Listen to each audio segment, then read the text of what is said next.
नमस्कार दोस्तों। आज हम देखने वाले हैं एक बहुत ही जरूरी इंडस्ट्रियल प्रोसेस को। फेरोसिलिकॉन आखिर बनता कैसे है? चलिए इस दिलचस्प सफर पर निकलते हैं।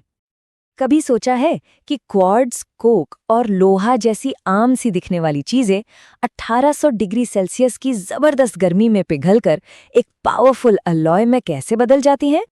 तो सबसे पहले ये फेरोसिलिकॉन आखिर है क्या चीज? देखिए, ये एक बहुत ही इम्पॉर्टेंट अलॉय है। आप कह सकते हैं कि कई इंडस्ट्रीज की रीढ़ की हड्डी है ये।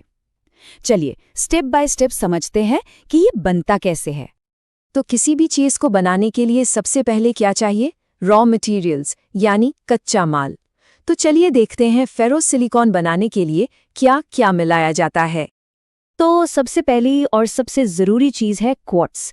ये वही पत्थर है जिसके अंदर से हमें मिलता है सिलिकॉन, जो इस एलॉय का हीरो है। इसके बाद आता है कोक।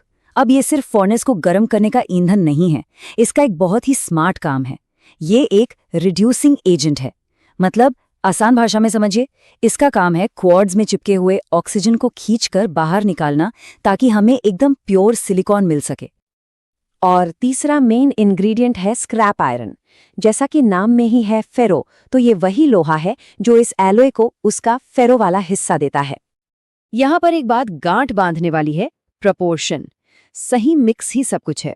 अगर मिश्रण जरा भी ऊपर नीचे हुआ तो सिलिकॉन की रिकवरी, मतलब जितना सिलिकॉन मिलना चाहिए वो कम हो जाता है, और इसका सीधा मतलब है नुकसान। फाइनल प्रोडक्ट में कितना % सिलिकॉन चाहिए, उसी हिसाब से ये पूरी रेसिपी एकदम स्पेसिफिक तय की जाती है। अब आता है इस पूरे प्रोसेस का सबसे एक्साइटिंग हिस्सा, फर्नेस, भट्ठी। ये वो जगह है जहां सारा का सारा मैजिक होता है और कच्चा माल एक बिल्कुल नए रूप में ढल जाता है। 1800 डिग्री सेल्सियस, सोचिए जरा, ये लावा से भी कहीं ज्यादा गर्म है। इतनी जबरदस्त गर्मी चाहिए होती है उस केमिकल रिएक्शन के लिए जिससे फेरोसिलिकॉन बनता है। तो फर्नेस के अंदर असल में होता क्या है? एक पावरफुल केमिकल रिएक्शन। जो क्वार्ट्ज का सिलिकॉन डाइऑक्साइड है वो कोक के कार्बन के साथ रिएक्ट करता है। इस रिएक्शन में कार्बन ऑक्सीजन को अपने साथ लेकर उड़ जाता है और पीछे छोड़ जाता है प्योर सिलिकॉन।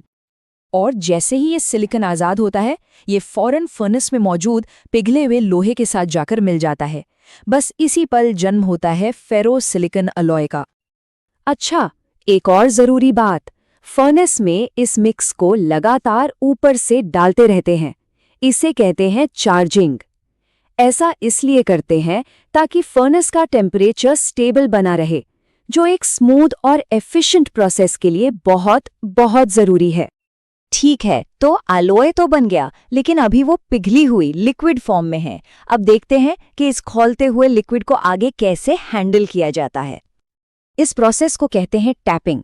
इसमें पिघली हुई धातु की एक चमकदार धारा को बहुत ही सावधानी से फर्नेस से निकालकर सांचों में यानी मोल्ड्स में डाला जाता है। इस पॉइंट पर टेम्परेचर और बहाव की स्पीड को कंट्रोल करना सेफ्टी और क्वालिटी दोनों के लिए क्रिटिकली इंपॉर्टेंट है। मोल्ड्स में डालने के बाद इस पिघले हुए मेटल को बस ठंडा होने के लिए छोड़ दिया जाता है। धीरे धीरे ये बड़े बड़े सॉलिड ब्लॉक्स में जम जाता है।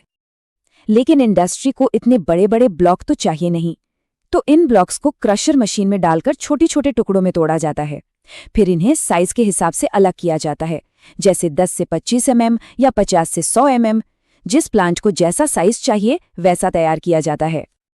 अब हम आ गए हैं प्रोडक्शन के आखिरी स्टेजेस में। यहाँ ये पक्का किया जाता है कि जो प्रोडक्ट बना है वो क्लाइंट तक भेजने से पहले सारे क्वालिटी स्टैंडर्ड्स पर खरा उतरे। हर बैच का सैंपल लेकर क्वालिटी चेक होता है।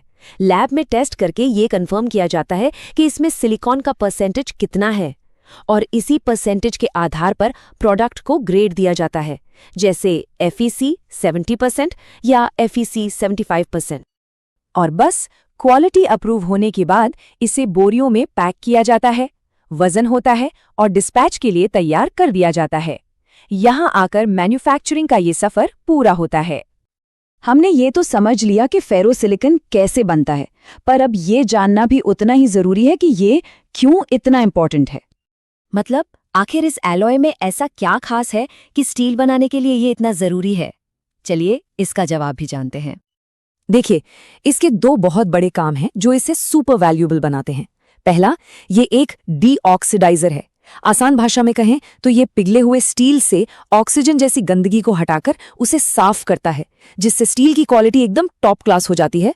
और दूसरा, ये एक मिश्र धातु तत्व है, मतलब ये खुद स्टील में मिलकर उसे और ज्यादा मजबूती और बढ़िया प्रॉपर्टीज देता है। तो ये स्टील को साफ भी करता है और उसे मजबूत भी बनाता है। इसीलिए इसे मॉडर्न स्टील का दिल कहा जाता है। इसके बिना अच्छा स्टील बनाना लगभग नामुमकिन है। तो दोस्तों, ये थी फेरोसिलिकॉन बनाने की पूरी कहानी, कच्चे माल से लेकर मॉडर्न स्टील के दिल तक। अगर आप फेरोअलॉयज और दूसरे इंडस्ट्रियल बिजनेस के बारे में और भी गहराई से जानना चाहते हैं तो वैशाली कंसल्टेंसी को जरूर फॉलो करें। देखने के लिए बहुत बहुत धन्यवाद।